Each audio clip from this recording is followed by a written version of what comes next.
దేవుని ప్రేమ ఇదిగో ధనులార భావంబు నందిలియరే కేవలము నమ్ముకొని నా పరలోక జీవంబు మనకబ్బును. ఉత్సాహగానము చేయుచు ఆయన సన్నిధికి రండి. యెహోవాయే దేవుడని తెలుసుకొనుడి. ఆయనే మనల్ని పుట్టించెను, మనము ఆయన వారము, మనము ఆయన ప్రజలము, ఆయన మేపు గొర్రెలము. కృతజ్ఞతార్పణలు చెల్లించుచు ఆయన గుమ్మంలో ప్రవేశించుడి. కీర్తనలు పాడుచు ఆయన ఆవరణములో ప్రవేశించుడి. ఆయన స్తుతించుడి, ఆయన నామమును ఘనపరచుడి. ప్రార్థన చేసుకుందాం. ప్రేమ స్వరూపైన మా గొప్ప తండ్రి, పరిశుద్ధ ప్రభువా, మీ ప్రేమను బట్టి, మీ కృపను బట్టి మీ పాద సన్నిధి సమీపిస్తూ ఉన్నాము. అయ్యా, ఈ పరిశుద్ధ దినమందు చేరి వచ్చిన ప్రతి ఒక్కరి పక్షంగా మీకు వందనాలు చెల్లించుకుంటూ ఇంకను మీ ఏర్పాట్లో రావాల్సిన వారిని కూడా నడిపించమని ప్రార్థన చేస్తూ ఉన్నాం. నీ మందిరంలో చేరుకున్న మాలో ప్రతి ఒక్కరిని మీ స్వాధీనంలో ఉంచుకొని ఆరంభం నుంచి ఆఖరి వరకు సమయోచితమైన సహాయం మాకు అనుగ్రహించి క్రమంగా నడిపించి మీ మహిమార్థం మా మేలు నిమిత్తం ఆశీర్వించి సమస్త విషయాల్లో మీరు మాత్రమే మహిమ ఘనత ప్రభావాలు పొందుకోమని యేసునామమున వేడుకుంటున్నాము తండ్రి, ఆమేన్. ఉత్తర పత్రి భాగంగా కీర్తన గ్రంథంలో నుంచి 115వ కీర్తనను ఆదిత్య వచ్చి ఉత్తర పత్రి భాగంగా చదువుతాడు. ఈరోజు మన ధ్యాన నిమిత్తమా ఏర్పాటు చేయబడిన వాక్య భాగము కీర్తనలు 115వ అధ్యాయము 1వ వచనం నుంచి 17వ వచనం వరకు ఉత్తర పత్రికగా చదువుకుందాం. చివరి వచనం అందరం కలిసి చదువుకుందాం. మాకు కాదు యెహోవా, మాకు కాదు, నీ కృపా సత్యములను బట్టి నీ నామమునకే మహిమ కలుగునుగాక. వారి దేవుడేడి అని అనుజులెందుకు చెప్పుకొందురు? మా దేవుడు ఆకాశమందున్నాడు, తనకిచ్చ వచ్చినట్లుగా సమస్తమును ఆయన చేయుచున్నాడు. వారి విగ్రహములు వెండి బంగారువి, అవి మనుషుల చేతి పనులు. వాటికి నోరుండి పలుకవు, కనులుండి చూడవు, ముక్కులుండి వాసన చూడవు, చేతులుండి ముట్టుకొనవు, పాదములుండి నడువవు, గొంతుకుతో మాట్లాడవు. వాటిని చేయువారును వాటి యందు నమ్మిక ఉంచు వారందరూ వాటి వంటి వారై ఉన్నారు. ఇశ్రాయేలీయులారా, యెహోవాను నమ్ముకునుడి, ఆయన వారికి సహాయము, వారికి కేడెము. అహరోను వంశస్థులారా, యెహోవాను నమ్ముకునుడి, ఆయన వారికి సహాయము, వారికి కేడెము.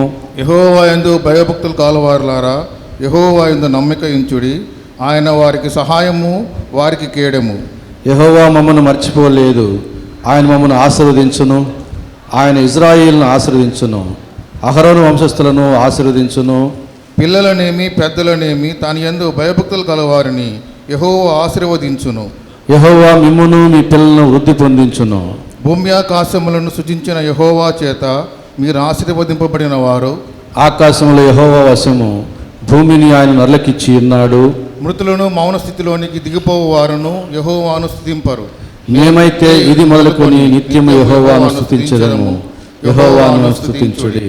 దేవుడి పరిశుద్ధ వాక్యం మన వీటిని దీవించును. ప్రత్యేకమైన పాట పాటలో విజయ వచ్చి ప్రత్యేకమైన పాట పాడుతుంది. తర్వాత ఆనందు మరొక పాట పాడతాడు. బాయని నీ కృపా నన్ను విడువదు ఎన్నటికీ, ఎడబాయని నీ కృపా నన్ను విడువదు ఎన్నటికీ. యేసయ్యా నీ ప్రేమానురాగం నన్ను కాయును అనుక్షణం. యేసయ్యా నీ ప్రేమానురాగం నన్ను కాయును అనుక్షణం. ఎడబాయని నీ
నా ప్రాణము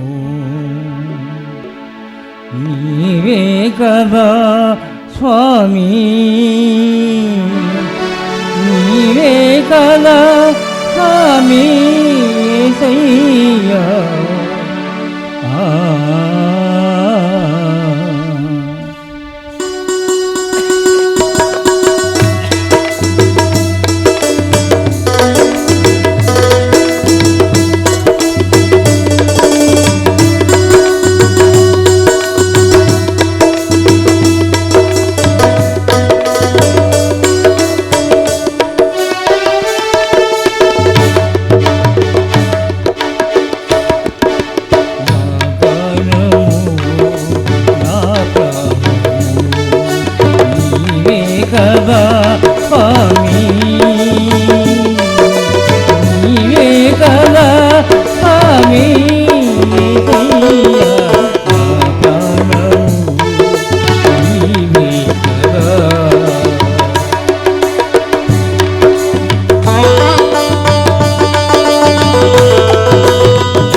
సత్యము నీవే చీకటి జ్యోతివి నీవే అయ్యా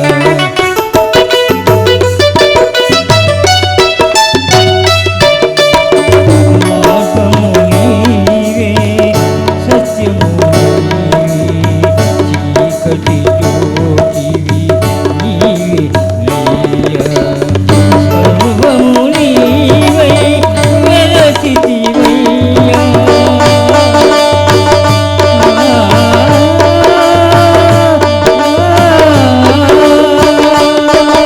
సర్వము నీవై వెలసితివయ్యా పాలింపరావయ్యా పాలింపచే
చివరిగా శనయ్య వచ్చి ఒక పాట పాడతాడు.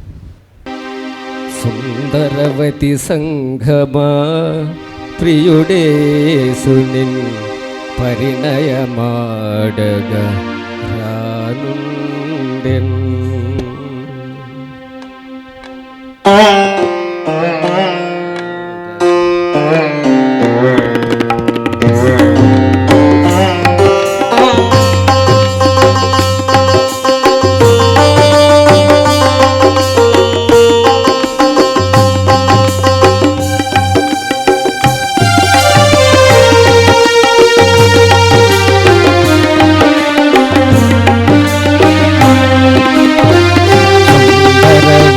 సంఘమా ప్రియుడేసునిన్ పరిణయమాడగా విడుదల కలుగును వేచియుండుము విడుదల కలుగును వేచియుండుము నీ ప్రియవరుడు అరుదించెను సుందరవతి సంఘమా ప్రియుడేసునిన్ పరిణయమాడగా రానుండెన్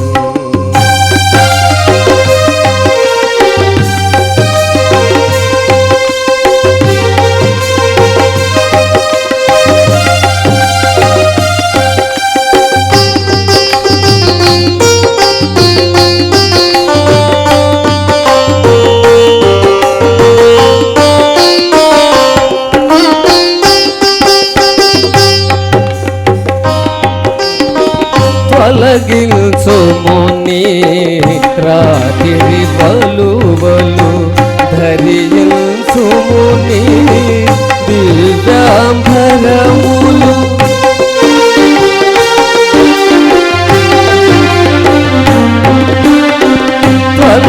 తొలగించుముని రాత్రి బలువలు ధరించుముని దివ్యాంబరములు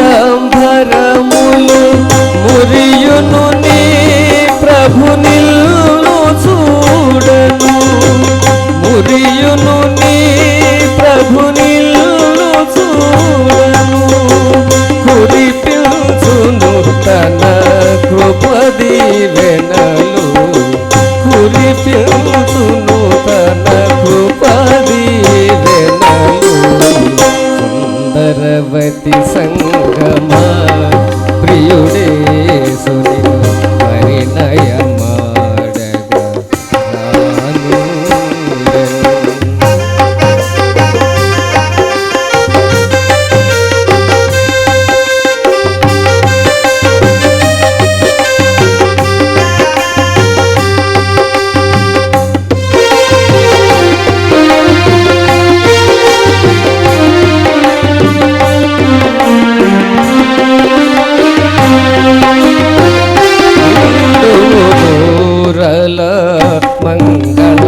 నందము సంతసమదమును నిజము సుందరవతి సంగమ ప్రియుడే సునిల్ పరిణయమాడగా రానుండెను.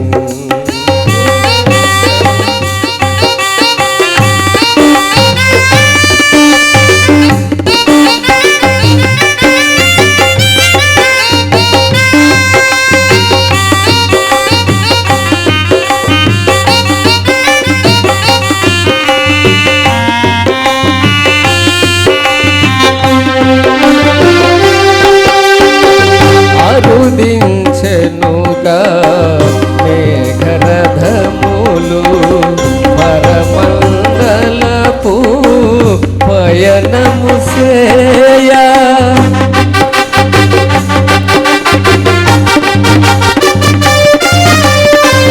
వరుడగు క్రీస్తుని సరసన చేరి వరుడగు క్రీస్తుని సరసన చేరి పరవశము దీపనమిల్లెదవు పరవశము దీపనమిల్లెదవు సుందరవతి సంగమ ప్రియుడే సునిల్ పరిణయమాడగా రానుండెను. విడుదల కలుగును వేచియుండుము విడుదల కలుగును వేచియుండుము నీ ప్రియవరుడు వరుదించెనుగా సుందరవతి సంగమ ప్రియుడే సునిల్ పరిణయమాడగా రానుండెను. సుందరవతి సంగమ ప్రియుడే సునిల్ పరిణయమాడగా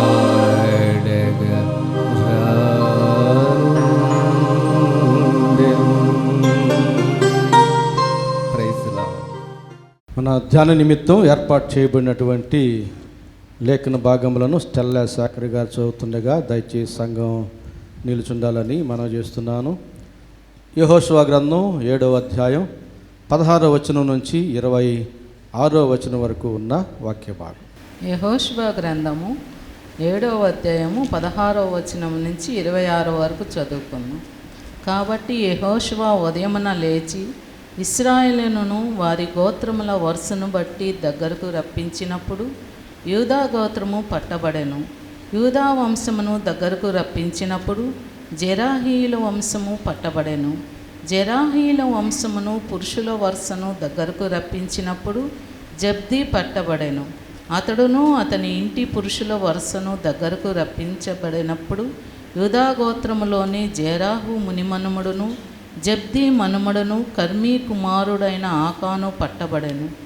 అప్పుడు యెహోషువ ఆకానుతో, నా కుమారుడా, ఇశ్రాయేలు దేవుడైన యెహోవాకు మహిమను చెల్లించి ఆయన ఎదుట ఒప్పుకొని నీవు చేసిన దానిని మరుగు చేయక నాకు తెలుపుమని నిన్ను వేడుకొనుచున్నానని చెప్పగా, ఆకాను యెహోషువతో, ఇశ్రాయేలు దేవుడైన యెహోవాకు విరోధముగా నేను పాపము చేసినది నిజము.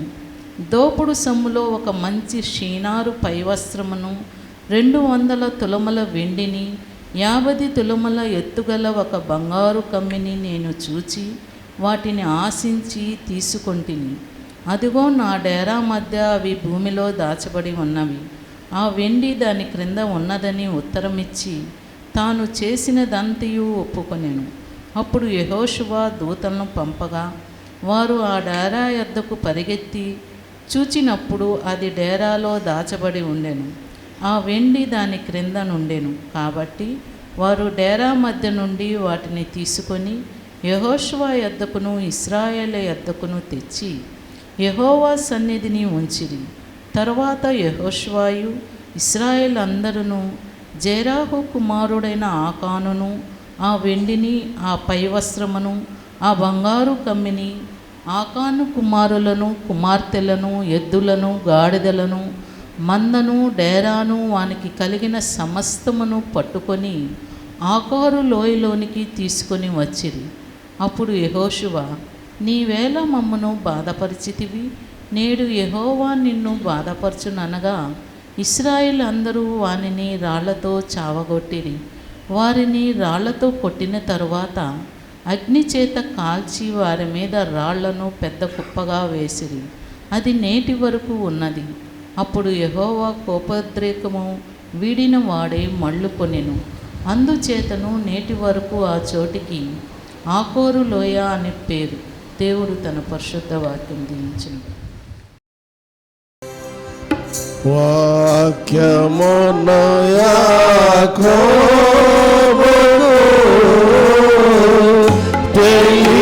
తెలియజేసిన వాడని ఏ జనముకిలాగునా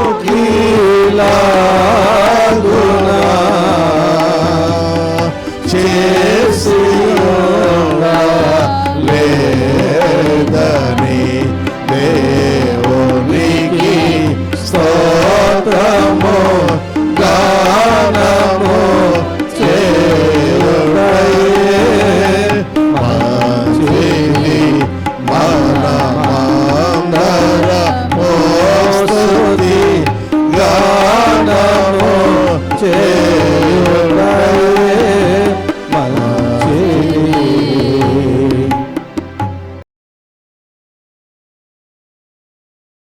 మన ప్రభువైన యేసుక్రీస్తు నామములో మీకు అందరికీ శుభములు తెలియజేస్తూ స్వాగతం పలుకుతూ ఉన్నాను. మన ధ్యాన నిమిత్తం చదువుబడినటువంటి వాక్య భాగం యెహోషువ గ్రంథం 7వ అధ్యాయం 16వ వచనం నుంచి 26వ వచనం వరకు ఉన్న వాక్య భాగం. ఈ అధ్యాయంలో ఉన్న విషయం అంతటిని ధ్యానం చేయబోతూ ఉన్నాం. ఈ అధ్యాయంలో ఉన్న సంగతులను బట్టి మనం ధ్యానం చేయబోయే అంశం ఏమిటంటే, నీ జీవిత ప్రభావం తెలుసుకో అనే అంశాన్ని ధ్యానం చేయబోతున్నాం. ఎందుకంటే మన జీవితం మన వరకే పరిమితమై ఉండలేదు, మన భవిష్యత్తు వరకే పరిమితమై ఉండలేదు. మన జీవితం యొక్క ప్రభావం మన దగ్గర నుంచి మన కుటుంబాలకు, మనం ఉన్న ప్రదేశాలకి, మన తోటి ప్రజల వరకు విస్తరించి ఉంది. ఈ సత్యాన్ని మనం ఎప్పుడైతే మనం అంగీకరిస్తామో, తెలుసుకుంటామో, మన యొక్క జీవితాన్ని జాగ్రత్త చేసుకోగలుగుతాం. చాలామంది నా జీవితం ఇక ఇంతేలే అని వారికి జీవితంతో రాజీ పడిపోయి అలాగే కొనసాగుతూ ఉంటారు. మన జీవితం మన వరకే పరిమితమై ఉండలేదు. మన జీవితం యొక్క ప్రభావం మన మీదే కాకుండా మన కుటుంబం మీద కూడా పడుతుంది, మనం ఉన్న ప్రదేశం మీద కూడా పడుతుంది, మన తోటి ప్రజల మీద కూడా పడుతుంది. చదువుకున్నటువంటి వాక్య భాగంలో అనగా యెహోషువ గ్రంథం 7వ అధ్యాయం సారాంశం ఏమిటంటే, క్లుప్తమైన సారాంశం చెబుతున్నాను. దేవుడు యెరికోని శపించినాడు. యుద్ధానికి పంపించేటప్పుడు శపించబడినవి అక్కడ ఉన్నవి మీరు ఏమీ తీసుకోవద్దు అన్నాడు. గత వారాల్లో మనం ధ్యానం చేశాం. కొన్నిటిని మాత్రం దేవునికి ప్రత్యక్ష చేయడం జరిగింది. అయితే శపించబడిన వాటిలో ఆకాను అనేటువంటి వ్యక్తి తెచ్చి తన డేరాలో పెట్టుకున్నాడు. అది తెలియకనే హాయి మీదకి ఇజ్రాయిల్ యుద్ధానికి వెళ్ళారు. ఆ యుద్ధంలో 3000 మంది వెళితే 36 మంది చనిపోయారు, మిగిలిన వారు పారిపోయి తిరిగి వచ్చారు. అందుకు కారణం ఏమిటి అని యెహోషువను ఇజ్రాయేల్కి పెద్దలందరూ కూడా దేవుని మందస్సం ఎదుట సాగిలపడి ఉదయం నుంచి సాయంత్రం వరకు సాగిలపడి ప్రార్థన చేశారు. కారణం ఏమిటయ్యా, ఎందువల్ల మేము ఓడిపోయాం అని అంటే దేవుడు సమాధానం చెప్పాడు. యెహోషువ, ఎందుకు నువ్వు ముఖం నేల మీద మోపుతావు? నేను మిమ్మల్ని విడిచిపెట్టేశాను. 36 మంది చనిపోవడానికి కూడా కారణం నేను మిమ్మల్ని విడిచిపెట్టడమే. ఎందుకు అంటే మీ మధ్య శపితమైనది ఉన్నది. ఇజ్రాయేలీలు దోషము చేసి ఉన్నారన్నాడు. పాపం చేసింది ఆకాను అనే వ్యక్తి. దేవుడు ఇక్కడ మాట్లాడుతూ ఉన్నది ఇజ్రాయేలు మీద ఆ పాపాన్ని మోపి చెబుతున్నాడు. కాబట్టి నీవు వెళ్ళి ప్రజలందరినీ కూడా పరిశుద్ధపరిచి గోత్రాల వారీగా నిలబెట్టు. అందులో ఏ గోత్రం పట్టబడుతుందో ఆ గోత్రాల్లోని వంశాలను నిలబెట్టు. అందులో ఏ వంశం పట్టబడుతుందో అందులో ఉన్న కుటుంబాలను నిలబెట్టు. అందులో ఏ కుటుంబం నిలబడుతుందో అందులోని పురుషులను నిలబెట్టు. అందులో ఏ వ్యక్తి పట్టబడతాడో ఆ వ్యక్తి దగ్గర అది దొరుకుతుందన్నాడు. అదే చేశాడు. ఆకాను పట్టబడ్డాడు. ఆయన డేరాల్లో అవి పట్టబడ్డాయి. అప్పుడు ఆకాను, అతని యొక్క కుటుంబము, అతనితో ఉన్న మందలన్నిటినీ అకోరు లోయలోకి తీసుకుని వచ్చి రాళ్లతో కొట్టి చంపి అగ్నితో కాల్చివేయడం జరుగుతుంది. ఇది యెహోషువ గ్రంథం 7వ అధ్యాయంలోని క్లుప్త సారాంశం. పాపం చేసింది ఆకాను అనే వ్యక్తి. ఆ పాపం యొక్క శిక్ష విస్తరించింది ఆయన కుటుంబం వరకే కాకుండా 36 మంది కూడా చనిపోయారు కదా. ఇజ్రాయేల్ అందరి మీద దేవుడు దోషం మోపినాడు కదా.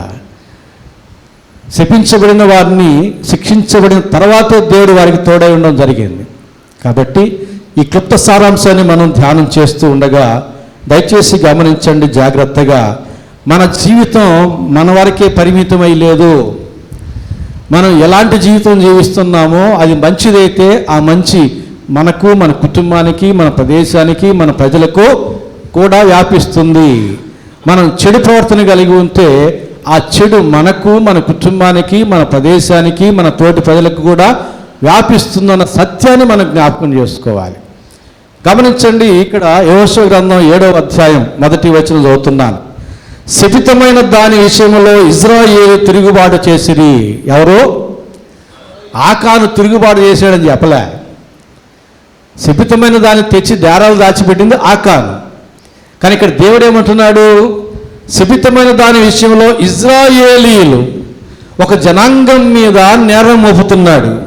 ఇజ్రాయేలీలు తిరుగుబాటు చేసిరి. ఎట్లనగా కారణం చెబుతున్నాడు. ఎట్లాగో యూదా గోత్రములో జరహు ముని మనవడును, జబ్దీ మనవడును, కర్మీ కుమారుడునైన ఆకాను శపితము చేయబడిన దానిలో కొంత తీసుకుని గనుక యెహోవా ఇజ్రాయేలు మీద కోపించెను.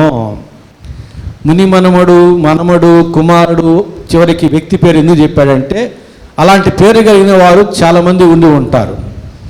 అందుకని అందులో ఏ ఆకాను అనే దానికి ఇవన్నీ చెప్పుకుంటూ వచ్చాడు. చెప్పి ఈ ఆకాను శపితమైన దాన్ని తెచ్చాడు కాబట్టి దేవుడు ఏం చేశాడు? ఆకాను మీద కోప్పడ్డా? ఇజ్రాయేలీల మీద కోపించెను. చూసారా? అదే అధ్యాయం 11వ వచనం చూడండి. ఇజ్రాయేలీలు పాపం చేస్తున్నారు. పాపం చేసింది ఎవరు? ఆకాను. కానీ దేవుడు ఏమంటున్నాడు? ఇజ్రాయేలీలు పాపం చేసి ఉన్నారు, నేను వారితో చేసిన నిబంధనను వారు మీరి ఉన్నారు. శపితమైన దాన్ని కొంత తీసుకుని దొంగిలి బొంకి తమ సామాన్లో దాచి దాన్ని ఉంచుకొని ఉన్నారు. ఇక్కడ చూడండి, శపితమైన దానిని కొంత తీసుకున్నాడు దురాశపడి ఆకాను. దొంగిలి అంటే దొంగతనంగా తీసుకున్నాడు. స్వతంత్రంగా తన సొంతదైనట్టు తీసుకోలే, దొంగతనంగా. ఎవరైనా చూస్తున్నారేమో, ఎవరైనా చెబుతారేమో, అటు ఇటు చూసి ఎవరు చూడడం లేదులే అన్నట్టుగా దొంగతనంగా, ఒక దొంగ చేసినట్టుగా ఆయన ఆకాను ఆ వస్తువులు తీసుకొని బొంకడం అంటే అబద్ధం చెప్పడం. ఎందుకు చెప్తాడు? ఎవరికి చెప్తాడు? అడిగిన వారికి చెబుతాడు. ఏంటయ్యా అవి అంటే ఏమని చెప్పుంటాడో అబద్ధం. అప్పటికప్పుడు మొత్తానికి నమ్మించేశాడు. ఇక్కడ బొంకినాడు, అబద్ధం చెప్పినాడు. అంటే ఆ యొక్క శపితమైన వాటిని తీసుకుని వస్తూ ఉంటే ఎవరు చూశారు. చూసిన వారు అడిగారు, ఏంటయ్యా అంటే అబద్ధం చెప్పాడు. ఏమని చెప్పుంటాడు? ఇవి అగ్నిలో వేసి కాల్చివేయడానికి తీసుకెళ్తున్నానని చెప్పాడో, లేదా లోయలో పడవేయడానికి తీసుకెళ్తున్నానని చెప్పాడో, లేదా యెహోషువకు అప్పచెప్పడానికి వెళ్తున్నానని చెప్పాడు. ఏం చెప్పాడో మొత్తానికి బొంకి చూచి తీసుకొని దొంగిలించి బొంకి ఇన్ని చెప్తున్నాడు దేవుడు. తమ సామానులో దాన్ని ఉంచుకుని ఉన్నారు. కాబట్టి ఇజ్రాయేలీలు శాపగ్రస్తులై చేసింది ఆకాను. దేవుడు ఇక్కడ మాట్లాడుతున్నది మొదటి వచనంలో కానీ 11వ వచనంలో కానీ 12వ వచనంలో కానీ ఇజ్రాయేలీల మీద. ఇజ్రాయేలు శాపగ్రస్తులై తమ శత్రువుల ఎదుట నిలువలేక తమ శత్రువుల ఎదుట వెనుకకు తిరిగిరి. శాపగ్రస్తులైన వారు మీ మధ్య ఉండకుండా మీరు వారిని నిర్మూలన చేస్తేనే తప్ప నేను మీకు తోడై ఉండను. అంటే ఇప్పుడు తోడు లేడు. ఆకాను చేసినటువంటి తప్పిదాన్ని బట్టి ఏమేమి జరిగినాయి? ఇజ్రాయిల్ అందరి మీద దోషం మోపడం జరిగింది. యుద్ధానికి వెళ్ళిన వారిలో 36 మంది చనిపోవడం జరిగింది, ఓడిపోవడం జరిగింది, పారిపోవడం జరిగింది, దేవుని ఎడబాటు కూడా జరిగింది. చూసారా? మనకి అవన్నీ కంటికి కనబడేవే కావు. మనం చేసే దోషాలకు కూడా ఎన్నెన్నో జరుగుతూ ఉంటాయి, కనబడవు. జ్ఞాననేత్రంతో అర్థం చేసుకోవాలి, గమనించుకోవాలి. కాబట్టి ఆకాను చేసినటువంటి ఈ తప్పిదాన్ని బట్టి తన తోటి ప్రజలందరి మీద ఆ యొక్క నేరము మోపబడుతున్నది. ఆ శిక్ష అందరికీ వస్తూ ఉన్నది. ఎలాగూ అని అంటే కొరింథీయులకు రాసిన మొదటి పత్రిక 15వ అధ్యాయం 22వ వచనం చదువుతున్నాను. 22వ వచనం, ఆదామునందు అందరూ ఎలాగూ మృతి పొందుతున్నారో అలాగుననే క్రీస్తునందు అందరూ బ్రతికింపబడుతున్నారు. ఆదామును బట్టి మనకు పాపం ఎలాగున వచ్చిందో, మరణం ఎలాగున వచ్చిందో, ఆయన పోలికలు ఎలాగ వచ్చాయో అలాగే క్రీస్తునందు మనకు ఆయనకు పాపక్షమాపణ రక్షణ కూడా ఎలాగ వస్తూ ఉన్నదో అలాగే ఆకాను చేసిన పాపమును బట్టి ఇజ్రాయెల్ అందరి మీద దోషం మోపబడుతూ ఉన్నది. అందుకే చెప్పాను, మన జీవితం మన వరకే పరిమితమై ఉండలేదు. అది మంచిదైనా చెడువైనా అది మన దగ్గర నుంచి మన కుటుంబం వరకు, మన ప్రదేశం వరకు, మన తోటి ప్రజల వరకు విస్తరించి ఉన్నది. కొద్దో గొప్ప మన యొక్క జీవితం వీటన్నిటి మీద ప్రభావం చూపుతూ ఉన్నదన్న సత్యాన్ని మనం జ్ఞాపకం చేసుకోవాలి. ఆదికాండం 18వ అధ్యాయం చూడండి. ఆదికాండం 18వ అధ్యాయం 23వ వచనం నుంచి 26వ వచనం వరకు ఉన్న వాక్య భాగం నేను చదువుతున్నాను. 23వ వచనం నుంచి, అబ్రహాము దేవుడి దగ్గర మొరపెట్టుకుంటూ ఇట్లా అంటున్నాడు. అప్పుడు అబ్రహాము సమీపించి ఇట్లా, నేను దుష్టులతో కూడా నీతిమంతులను నాశనం చేయదువా? సొదొమ గొమొర్రా పట్టణాన్ని నాశనం చేయడానికి వెళ్తున్నానంటే అబ్రహాం ప్రార్థన చేయడం మొదలుపెట్టాడు. ఆ పట్టణంలో ఒకవేళ 70 మంది నీతిమంతులు ఉండిన యెడల దానిలో ఉన్న 70 మంది నీతిమంతుల నిమిత్తము ఆ స్థలమును నాశనం చేయక కాయవా? ఆ చొప్పున చేసి దుష్టులతో కూడా నీతిమంతుని చంపుట నీకు దూరమగునుగాక. నీతిమంతుని దుష్టునితో సమముగా ఎంచుట నీకు దూరమవుగాక. సర్వలోకమునకు తీర్పు తీర్చువాడు న్యాయం చేయడాన్ని చెప్పినప్పుడు 26వ వచనం, యెహోవా సొదొమ పట్టణములో 70 మంది నీతిమంతులు నాకు కనబడిన యెడల వారిని బట్టి ఆ స్థలం అంతటిని కాయుదునని అన్నాడు. ఆ రీతి 10 మంది వారికి బతిలాడుకుంటూ వచ్చాడు అబ్రహాం. 10 మంది ఉన్నా సరే ఆ 10 మంది నీతిమంతులను బట్టి సొదొమ గొమొర్రా పట్టణాన్ని నేను కాపాడుతాను అన్నాడు. అంటే 10 మంది నీతిమంతుల యొక్క జీవితం పట్టణం అంతటి మీదకి మంచి ఆశీర్వాదం తీసుకుని వస్తూ ఉంది. ఈ 10 మంది నీతిమంతుల యొక్క జీవితం వారి వరకే పరిమితమై ఉంటే ఆ పట్టణం నశించిపోతుంది. లేరు కాబట్టి పట్టణం నశించిపోయింది. కాబట్టి మంచి అయినా సరే చెడు అయినా సరే మన జీవితం మన వరకే పరిమితమై ఉండబోదు. అది మన దగ్గర నుంచి మన కుటుంబం వరకు, మన ప్రదేశం వరకు, మన తోటి ప్రజల వరకు అది విస్తరించి ఉన్నది. యోనా దారి తప్పాడు. నీనే పట్టణానికి వెళ్ళమంటే తర్షీషుకి వెళుతున్నాడు. సముద్రంలో తుఫాను వచ్చింది. తోటి ప్రయాణికులకు ఆపద వచ్చింది. ఎన్ని ప్రయత్నాలు చేసినా విఫలమైపోతున్నారు. చివరికి చీట్లు వేస్తే యోనా పేరుతో చీటీ వచ్చింది. ఏమిటయ్యా అంటే ఇది నన్ను బట్టే వచ్చిందని ఒప్పుకున్నాడు. ఏం చేయమంటావంటే సముద్రంలో పడేయండి అన్నాడు. ఎట్టకేలకు చివరికి సముద్రంలో పడవేస్తే తుఫాను ప్రమాదం తప్పింది వారికి. ఆ సంగతి అంతా మనకు తెలుసు. యోనాను బట్టి ఓడలో ఉన్న వారందరికీ అది యోనా జీవితం వరకే పరిమితం కాలే. యోనా యొక్క అవిధేయత తన తోటి ప్రజలందరికీ కూడా విస్తరించింది. అలాగే సొదొమ గొమొర్రా పట్టణంలో ఉన్న దుష్టుల యొక్క దుర్మార్గుల యొక్క జీవితం వారి ప్రాంతానికి, వారి మందలకు, వారి యొక్క తోటి జనాభాకి అంతటి కూడా విస్తరించింది. కనుక వారందరూ నశించిపోయారు. ప్రభునందు ప్రియులారా. కాబట్టి మనకి జీవితం చాలా విలువైనది. మన జీవితం చాలా జాగ్రత్తగా నడుపుకోదగినటువంటిది. అది మంచి అయినా చెడైనా సరే అది మన వరకే పరిమితమై ఉండలేదు. మనం మంచి వారముగా ఉంటే ఆ మంచి మన కుటుంబానికి, మనం నివసించే ప్రదేశానికి, మన తోటి ప్రజల వరకు కూడా విస్తరిస్తుంది. మన జీవితం చెడ్డదైతే మన దగ్గర నుంచి మన కుటుంబానికి, మనం నివసించే ప్రదేశంకి, మన తోటి ప్రజల వరకు కూడా విస్తరించి ఉన్నది. కనుకనే మీరు ఒకరినొకరు హెచ్చరించుకుని, మీలో ఒకరితో ఒకరు చెప్పుకుని, ఒప్పుకుని అని చెబుతూ ఉంటాడు దేవుడు. మనందరి జీవితాలు ఒకరితో ఒకరు కనెక్ట్ అయి ఉన్నాయి. మనందరి జీవితాలు బట్టే మనం ఉన్న ప్రదేశం కానీ, మన ప్రాంతం కానీ, మనం ఉన్న ప్రకృతి కానీ మంచిగానో చెడుగానో మన మీద ప్రభావం చూపుతాయి. మన జీవితాన్ని బట్టే నేను చెబుతుంటాను కదా, ఏ ప్రాంతంలో మనుషుల యొక్క నైతిక విలువలు దిగజారిపోతాయో ఆ ప్రాంతంలో వర్షాలు కానీ ప్రకృతి కానీ అనుకూలించదు. చరిత్ర చూసుకున్న అదే సత్యం తెలియజేస్తుంది, ఇప్పుడు కానీ ఇక ముందు కానీ. కాబట్టి ప్రకృతికి మనిషి యొక్క జీవితానికి సంబంధం ఉంది. మన యొక్క జీవితానికి, మన కుటుంబానికి, మన తోటి ప్రజలకు, మనం ఉన్న ప్రదేశానికి సంబంధం ఉంది. ఆదామా, నిన్ను బట్టి నేల, అబ్రహామును బట్టి నీవు అడుగుపెట్టే ప్రతి స్థలం నేను దీవిస్తాను. యోసేపును బట్టి పోతీఫరు కుటుంబాన్ని, అతనికి ఉన్న సమస్తాన్ని దీవించిన దేవుడు. కాబట్టి యోసేపుకి దేవుడు తోడై ఉన్నాడని గ్రహించినటువంటి పోతీఫరు సమస్తాన్ని అప్పగించాడు. చెరసాల అధిపతి సమస్తాన్ని అప్పగించాడు. చివరికి రాజు కూడా దేశాన్ని అప్పగించాడు, దీవెనలు పొందుకున్నాడు. కాబట్టి మన జీవితం చాలా విలువైనది. మనకే కాదు, మన కుటుంబానికి మన జీవితం చాలా విలువైనది. మన తోటి ప్రజలకు మన జీవితం చాలా విలువైనది.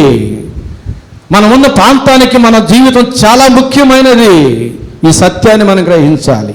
ఆకాను చేసినటువంటి దోషాన్ని బట్టి దేవుడు ఇజ్రాయేలు మీద అందరి మీద నేరం మోపుతూ ఉండాలని మనం చూస్తూ ఉన్నాం.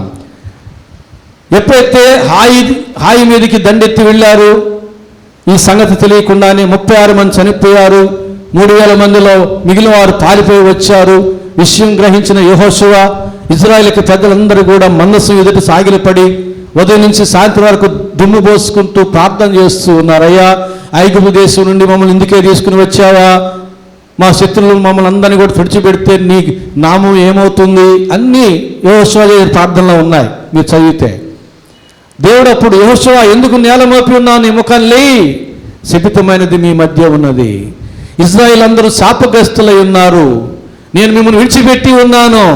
నీవు లేచి ఆ శపితమైన దాన్ని, ఆ శపించబడినటువంటి దాన్ని తీసుకున్న వారిని శిక్షించితేనే తప్ప, నిర్మూలన చేస్తే తప్ప నేను మీకు తోడుగా ఉన్నాను, మీకు విజయం రాదన్నాడు. ఆ విధానం చెప్పాడు. ఇదిగో రేపు ప్రజల్ని పవిత్రపరచు, గోత్రం అన్నిటినీ తీసుకుని రా. నేను ఏ గోత్రం చెబుతానో ఆ గోత్రంలో కుటుంబ వంశాలను తీసుకురా. నేను ఏ వంశం చెబుతానో ఆ వంశంలో కుటుంబాన్ని నిలబెట్టు. ఏ కుటుంబం చెబుతానో అందులో పురుషుని నిలబెట్టు. అందులో ఏ వ్యక్తిని చెబుతానో అతడే అన్నాడు. ఈ తతంగం అంతా ఎందుకు చేస్తున్నాడు దేవుడు? దేవుడు తెలుసు ఆకానని. ఎందుకు చేస్తున్నాడు? ఇది చాలా ప్రాసెస్ కదా. అన్ని లక్షల మంది ఇజ్రాయేలు గోత్రాల వారిగా నిలబెట్టాలి. ఏ గోత్రం ఆ గోత్రం లైనప్ అయిపోవాలి. అని లక్షల మంది ప్రజలు ఆ పని జరగడం ఎంత కష్టం, ఎన్ని గంటలు పడుతుంది? ఆ తర్వాత గోత్రంలో వంశాల వారిగా నిలబెట్టడం అంటే ఎంత టైం పడుతుంది? కొన్ని దినాలు బట్టి ఉంటుంది ఈ ప్రాసెస్ అంతా జరిగేయడానికి. ఎందుకు చేశాడు దేవుడు ఈ పని? ఈ లోపల ఆకాను పశ్చాత్తాపడతాడేమోనని. ఈ ప్రాసెస్ అంతా జరుగుతూ ఉన్నప్పుడు కనీసం ఈ టైం లోపల పశ్చాత్తాపడతాడేమోనని దేవుడు అతనికి టైం ఇచ్చాడు. పశ్చాత్తాపడలే, పట్టబడ్డాడు. పట్టబడ్డాడు కాబట్టి కొట్టబడ్డాడు. పశ్చాత్తాపడి ఉంటే, పట్టబడక మునిపే పశ్చాత్తాపడి ఉంటే శిక్ష తొలగిపోయి ఉండేది. ప్రేమ స్వరూపమైన దేవుడు తన ప్రజలు శిక్షించాలని అనుకోవడం లేదు. శిక్షించేటప్పుడు కూడా బాధతోనే శిక్షిస్తాడు, విధి లేక. ఎందుకంటే తన చేతులతో చెక్కున్నాడు తన ప్రజల్ని. తన రూపం ఇచ్చాడు, ఊపిరినిచ్చాడు, తానే పెంచి పోషించాడు. అలాంటి వాళ్ళని శిక్షించడానికి దేవుడికి ఇష్టం ఉండదు. అందుకే సమయం ఇచ్చాడు. ఇదిగో తప్పిదం చేసిన ఆకాను పశ్చాత్తాపడతాడేమో, గోత్రం పట్టబడింది, ఇక వంశం పట్టబడతాదేమో, అన్నీ పట్టబడతా, చివరికి నేను కూడా అని ధృవీకరించుకోవాలిగా. గోత్రం పట్టబడింది, యూదా గోత్రం పశ్చాత్తాపడలే. ఆ యూదా గోత్రంలో వంశం పట్టబడింది, పశ్చాత్తాపడలే. ఆ వంశంలో కుటుంబం పట్టబడింది, అయ్యో ఈ కుటుంబంలోని వ్యక్తినే కదా అని చెప్పి అప్పుడు కూడా పశ్చాత్తాపడలే. దేవుని చేత పట్టబడేదాకా ఆకాను పశ్చాత్తాపడలే. ఎందుకని దేవుడు అంటున్నాడు, ఇర్మియా గ్రంథం 8వ అధ్యాయం 6వ వచనం అంటున్నాడు, నేను ఏమి చేస్తానని చెప్పి తన చెడుతనమును గురించి పశ్చాత్తాపడు ఒకరినూ లేకపోయాను. దేవుడు అంటున్నాడు, నేను ఏం చేశాను? తప్పిదం చేసిన వారు పశ్చాత్తాపడకుండా పోవడానికి కారణం ఏమిటి? ఏం చెబుతాం? అయ్యా నీ ప్రేమే అని చెప్పాల్సి వస్తుంది. దేవునిక కరుణ, కృప. అయితే పశ్చాత్తాపం లేదా? ఎంతవరకు పశ్చాత్తాపడకుండా ఉంటావు? ఎంతవరకు దేవుడు ఆయన ప్రేమను మన మీద కుమ్మరిస్తాడు? మారు మనసు పొందడానికి నీకు సమయం ఇచ్చినంత వరకే. ఆ తర్వాత దేవుని యొక్క ప్రేమ, కృప తొలగిపోతుంది. ఖచ్చితంగా కఠినంగా శిక్షించబడతాం. కనుక పట్టబడేంత వరకు కూడా ఆకాను పశ్చాత్తాపడలే. గోత్రము, వంశము, కుటుంబం పట్టబడుతూ ఉన్న ఏమీ తెలియనట్టుంటున్నాడు. అందరితో పాటు ఇతను కూడా పరిశుద్ధుడిగా ఉన్నట్టుగా కనబడుతున్నాడు. లోన భయపడుతూ ఉండవచ్చు, పశ్చాత్తాపడడానికి జంపుతూ ఉండవచ్చు. దేవుడు అంటున్నాడు, నేను ఏమి చేస్తానని చెప్పి తన చెడుతనమును గూర్చి పశ్చాత్తాపడువాడు ఒకరూ లేకపోయినని ఇర్మియా గ్రంథం 8వ అధ్యాయం 6వ వచనంలో ఆయన మాట్లాడుతూ ఉన్నాడు. యోనా గ్రంథం 3వ అధ్యాయం 5వ వచనం నుంచి 10వ వచనం వరకు ఉన్న వాక్య భాగం చూసినట్లయితే, నీనే పట్టణానికి దేవుడు 40 దినాల్లో శిక్ష వస్తుందని చెప్పాడు. అప్పుడు నీనే వారు ఏం చేశారు? యోనా గ్రంథం 3వ అధ్యాయం 5వ వచనం నుంచి 10వ వచనం వరకు ఉన్న వాక్య భాగం. నీనే పట్టణపు వారు దేవుని యందు విశ్వాసం ఉంచి ఉపవాస దినము చాటించి ఘనులేమి అల్పులేమి అందరినూ గోనె పట్ట కట్టుకొనిరి. ఆ సంగతి నీనే రాజునకు వినబడినప్పుడు అతడును తన సింహాసనం మీద నుండి దిగి తన రాజవస్త్రము తీసివేసి గోనె పట్ట కట్టుకుని బూడిదలో కూర్చున్నాను. మరియు రాజు అయిన తానును ఆయన మంత్రులను ఆజ్ఞ ఇయ్యగా, ఒకవేళ దేవుడు మనసు త్రిప్పుకొని పశ్చాత్తప్తుడై మనము లయము కాకుండా తన కోపాగ్ని చల్లార్చుకును గనుక మనుషులు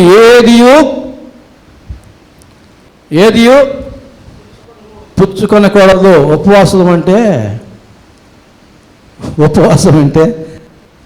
10 గంటలకి టిఫిన్ బాగా తినొచ్చి మధ్యాహ్నం 2 గంటల దాకా బాగా పాటలు పాడి బాగా ఆకలేసేదాకా, ఆ 2 గంటలకు మళ్ళీ బాగా పీంచి నేను ఉపవాస ప్రార్థన అని చెప్పుకోవడం కాదు.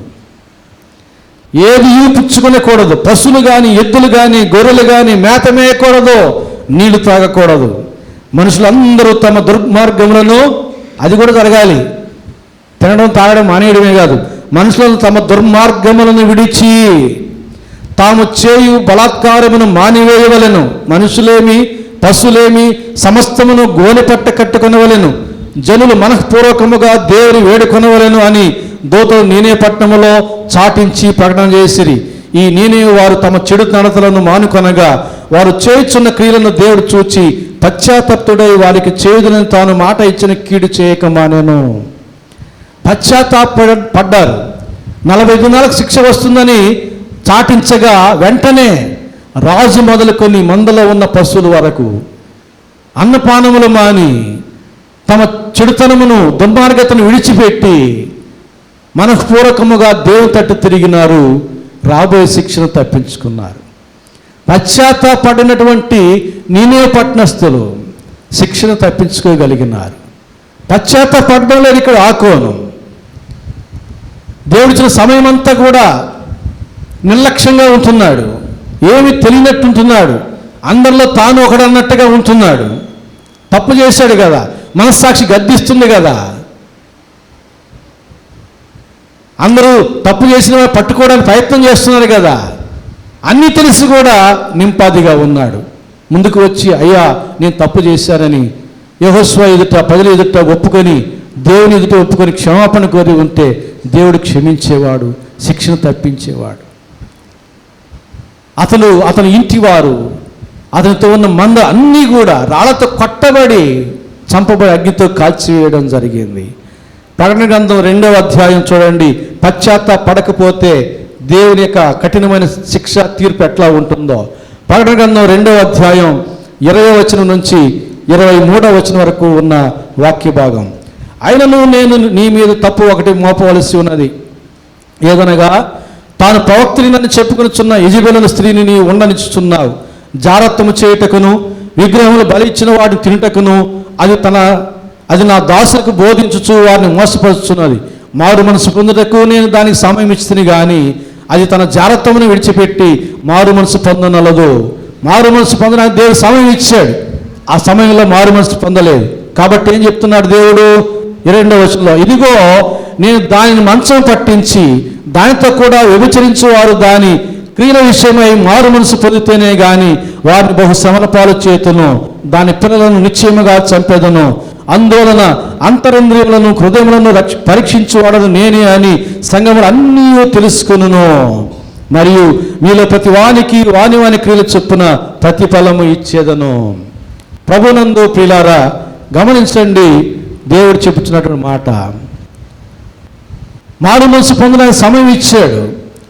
ఆ సమయాన్ని మనం దుర్వినియోగం చేయకూడదు, సద్వినియోగం చేయాలి. ఆకానికి సమయం ఇస్తున్నాడు. ఇక్కడ గోత్రాలు, వంశాలు, కుటుంబాలు, అందులో వ్యక్తులు పట్టబడ్డానికి చాలా సమయం పడుతుంది. ఆ ప్రక్రియ జరుగుతూ ఉంది. పట్టబడ్డానికి కళ్ళారా చూస్తూ ఉన్నాడు, కానీ కఠినంగా ఉంటున్నాడు. పశ్చాత్తాపడడం లేదు. చివరికి ఏమైంది? పట్టబడి చంపబడ్డం మనం చూస్తూ ఉన్నాం. పశ్చాత్తాపడినటువంటి నీనే పట్టణం శిక్షణ తప్పించుకునింది. పశ్చాత్తాపడినటువంటి పేతురు సంతాపడి ఏడ్చినాడు. ఆయన అపోస్తులు అయ్యాడు. పశ్చాత్తాపడినట్టు సిలువ మీద దొంగ పరదేశి చేర్చబడ్డాడు. పశ్చాత్తాపము లేనటువంటి వ్యక్తులు కానీ పట్టణాలు కానీ నశించిపోవడాన్ని మనం చూస్తూ ఉన్నాం.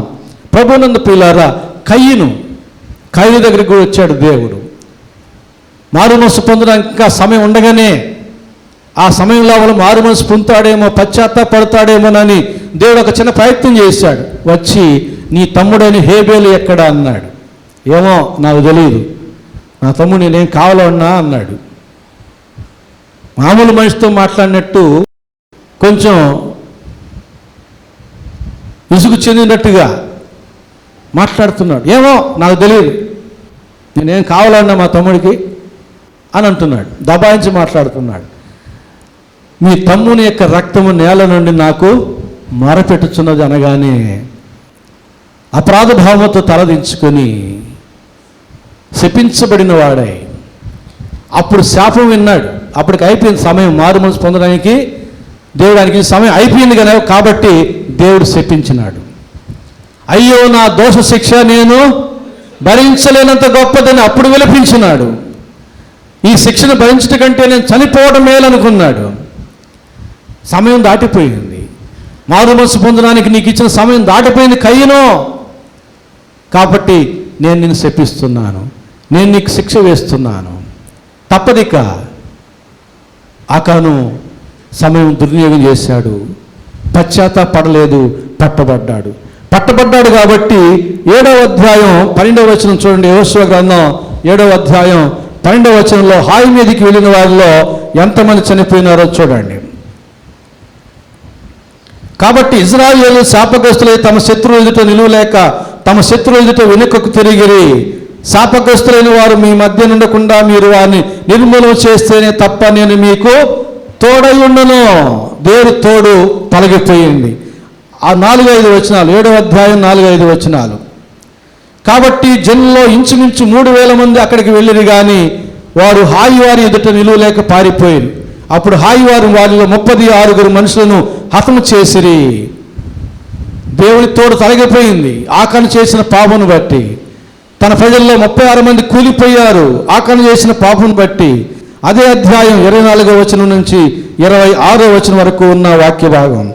తర్వాత యెహోషువ ఇశ్రాయేలు అందరూ జరహు కుమారుడైన ఆకానును ఆ వెండిని ఆ పై వస్త్రమును, ఆ బంగారు కమ్మిని, ఆకాను కుమారులను కుమార్తెలను, ఎద్దులను, గాడిదలను, మందను, డేరాను, వానికి కలిగిన సమస్తమును పట్టుకొని ఆకోరులోనికి తీసుకుని వచ్చిరి.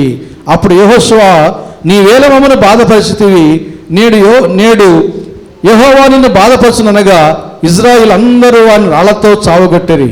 వారిని రాళ్లతో కొట్టిన తరువాత అగ్ని చేత కాల్చి వారి మీద రాళ్లను పెద్ద కుప్పగా వేసిరి. అది నేటి వరకు ఉన్నది.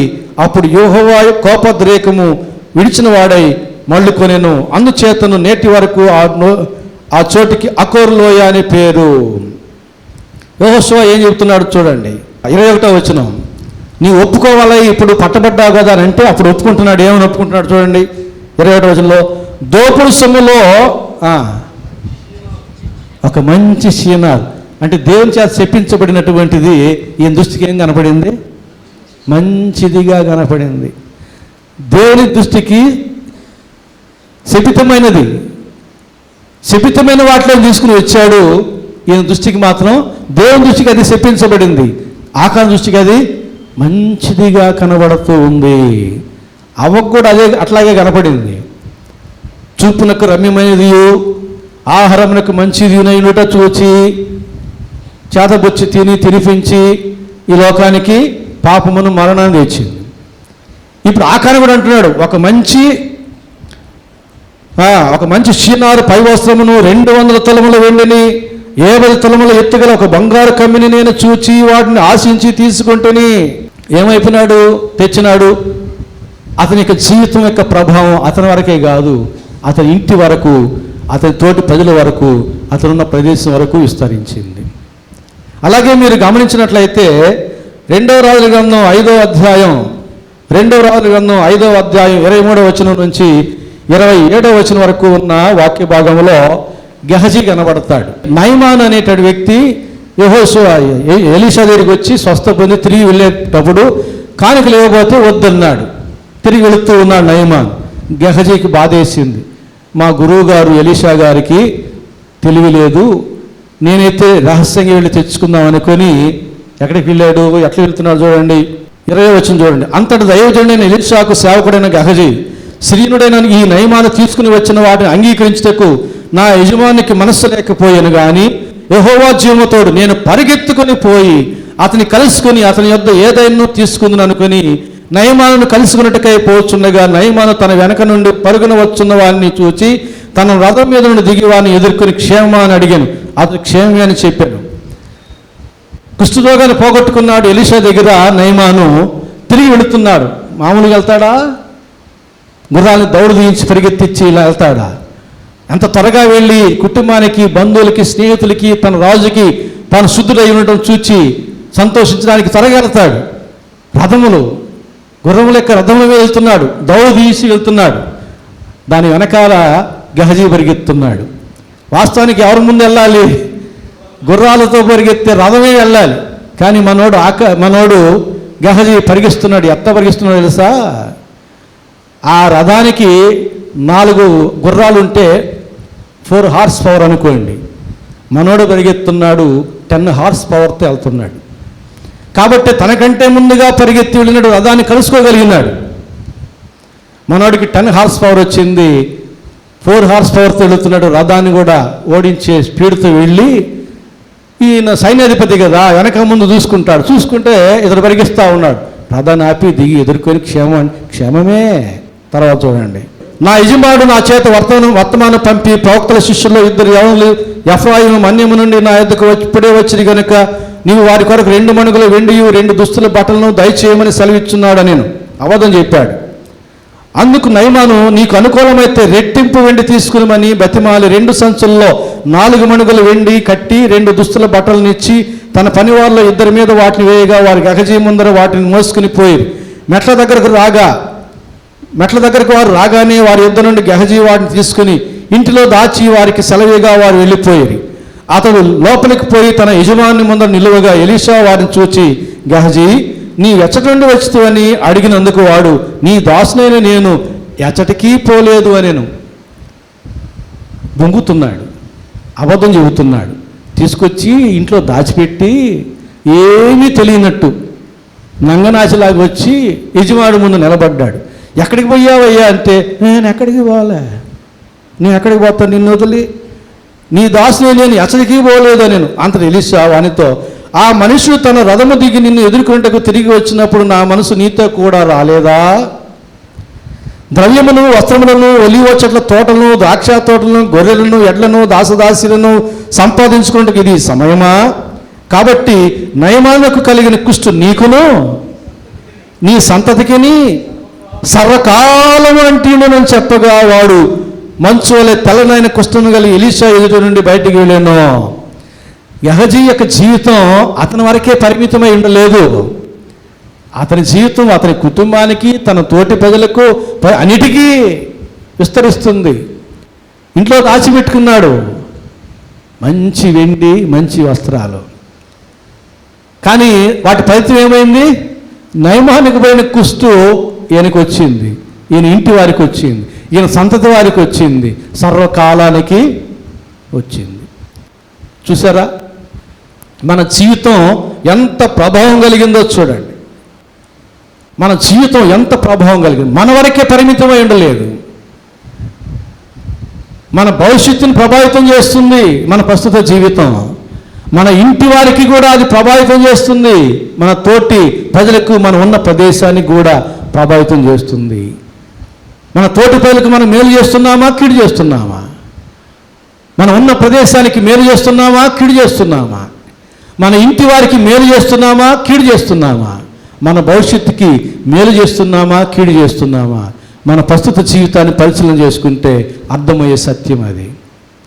ఆకాను బట్టి దేవుడు ఇజ్రాయెల్ అందరినీ దోషులు అన్నాడు, శాపగ్రస్తులు అన్నాడు, నేను విడిచిపెట్టేసాను అన్నాడు. యుద్ధం చేసిన వాళ్ళు 36 మంది చనిపోయినా ఊరుకున్నాడు. పట్టబడిన తర్వాత పశ్చాత్తాపం సమయం ఇచ్చాడు ఆకానికి, కానీ పట్టబడేంత వరకు కఠినంగా ఉన్నాడు. పశ్చాత్తాపడినటువంటి ఆకాన్ని అతని కుటుంబంతో సహా శిక్షించినాడు. శాపగ్రస్తం అనేది మీ మధ్య నుండి తొలగిపోయేంత వరకు నేను మీకు తోడుగా ఉండనన్నాడు. ఒకసారి మన జీవితాలను పరిశీలన చేసుకుందాం. మన జీవితం మన భవిష్యత్తులో మేలు కలిగించేదిగా ఉందా? పెద్దవాళ్ళకి చిన్న మాట చెప్పారండి, నాకు చాలా ఇష్టం ఆ మాట. మతి ఎంతో అందులో ఉందండి సత్యం. మతి, మన మనసు ఎలాంటిదో మన గతి, మన భవిష్యత్తు అలాంటిది. మన మతి మంచిదిగా ఉంటే ఇప్పుడు మన గతి కూడా, మన భవిష్యత్తు కూడా మంచిగా ఉంటుంది. మన యొక్క ప్రస్తుతం మనసు చెడిపోయినది అయి ఉంటే మన భవిష్యత్తు మంచిదిగా ఉంటుందని ఆశించబాకండి. మన భవిష్యత్తు మంచిదిగా ఉండాలంటే ఇప్పుడు నీ మనసు మంచిదిగా ఉండాలి. దాన్ని దేవుడు మారు మనసు అంటాడు. అదే మనం ప్రకటించేది. అందుకే క్రీస్తు యేసు కలిగిన మనసును మీరు కలిగి ఉండండి అంటున్నాడు. ఒక్కసారి మన జీవితాలు పరిశీలన చేసుకుందాం. కయీను పశ్చాత్తాపడలేదు, పట్టబడ్డాడు, శపించబడ్డాడు. ఆకాను పశ్చాత్తాపడలేదు, పట్టబడ్డాడు, కొట్టబడి శిక్షించబడ్డాడు. సొదొమ గొమొర్రా ప్రజలు పశ్చాత్తాపడలేదు, నశించిపోయారు. నీనే పట్టణ ప్రజలు పశ్చాత్తాపడ్డారు, శిక్షణ తప్పించుకొని రక్షించబడ్డారు. అబ్రహామా, నీవు అడుగుపెట్టు స్థలమల్లా నేను నిన్ను దీవిస్తాను. అలాగనే ఉండాలి దేవుని ప్రజలు. మనం ఎక్కడ ఉంటే ఆ ప్రదేశానికి ఆశీర్వాదం రావాలి, ఆ కుటుంబానికి, ఆ సమాజానికి, ఆ ప్రజలకు ఆశీర్వాదం రావాలి. అయ్యా, 10 మంది నీతిమంతులు అక్కడ ఉంటే వారిని బట్టి నేను ఆ గ్రామాన్ని, ఆ పట్టణాన్ని నేను కాపాడుతాను. 10 మంది భక్తుల యొక్క జీవిత ప్రభావం ఆ ప్రదేశంలో ఆ ప్రజలందరికీ కూడా క్షేమం కలిగించేదిగా, అంత బలమైనదిగా ఉంటూ ఉన్నది. మన జీవితాన్ని మనం నిర్లక్ష్యం చేయకూడదు. నేను ఏ పార్టీ వాడను, నేను ఎంతటి వాడను, నా జీవితం ఏ పాటిది అని అనుకోకూడదు. మన జీవితం, మన భవిష్యత్తుని, మన ఇంటిని, మన ప్రదేశాన్ని, మన ప్రజలను ప్రభావితం చేసేటటువంటి బలమైనది, శక్తి కలిగినది. అట్టి బలమైన మన యొక్క జీవితాన్ని ప్రభు యొద్ద పెడదాం. ఇదిగో దేవా, నా జీవితం ఆపాదమస్తకం నీకు అంకితం అని చెబుతాం. జీవితాంతం వరకు నీకే సేవ చేయుదునని అంటే నేను పాట పాడుదాం. ఇక ఏ పాటది మన భవిష్యత్తు? ఆ ఉన్న పాటలో ఉన్నటువంటి ఆ జీవితాన్ని దేవునికి అంకితం చేద్దాం. దేవుని బిడ్డలుగా మారిపోదాం. దేవునికి ఆయాస్కర విషయాలు ఏవైనా ప్రస్తుతం మన జీవితంలో ఉంటే వాటిని ఇక్కడే ఇప్పుడు విడిచిపెడదాం. మనం ఇక్కడే మంచివారంగా మారిపోయి మన ఇంటికి ఆశీర్వాదం తీసుకుని వెళ్దాం. పరిశుద్ధాత్మ దేవుడు ఆ రీతిగా మనల్ని ప్రేరేపించి నడిపించి దీవించునుగాక. ఆమెను ప్రార్థన చేసుకుందాం. ప్రేమస్వరూపిన మా గొప్ప తండ్రి, పరిశుద్ధ ప్రభువా, ఆకాను నా తండ్రి శపితమైన దాన్ని మంచిదిగా చూచి దొంగిలించి బొంకి తన డేరాలో దాచుకున్నాడు. అతన్ని బట్టి ప్రభు ఇజ్రాయెల్ అందరూ శపించబడిన వారని చెప్పారు. 36 మంది యుద్ధంలో చనిపోయి మిగిలిన వేల కొలది పారిపోయి వచ్చారు. ప్రభువా, ప్రార్థన చేసినప్పుడు విషయాన్ని తెలియజేశారు. పశ్చాత్తాపడడానికి మీరు సమయం ఇచ్చారు, కానీ ఆకాను పశ్చాత్తాపడలేదు. ప్రభువా, పట్టబడి కొట్టబడి చంపబడ్డాడు నా తండ్రి. అయ్యా, మా జీవితం ఇంత శక్తి కలిగినదని గ్రహించుకోవడానికి మీరు సహాయం చేశారు. వందనాలు చెల్లించుకుంటున్నాం. ప్రభువా, మమ్మను బట్టి మా కుటుంబం, మా ప్రజలు, మేమున్న ప్రదేశం దీవించబడలాగా మా జీవితాలు మార్చండి. ప్రభువా, ఇంకనూ మా జీవితంలో నీకు ఆయాస్కున్న విషయాలు ఏవైనా ఉంటే వాటిని తొలగించి మీ మార్గంలో మమ్మల్ని స్థిరపరచమని, మనం పూర్తిగా మార్చమని, మా యందు మీరు ఆనందించాలి, మేము మీ యందు ఆనందించాలి. ప్రభువా, అట్టివారిగా మమ్మల్ని మార్చమని యేసు నామమున వేడుకుంటున్నాము తండ్రి. ఆమేన్.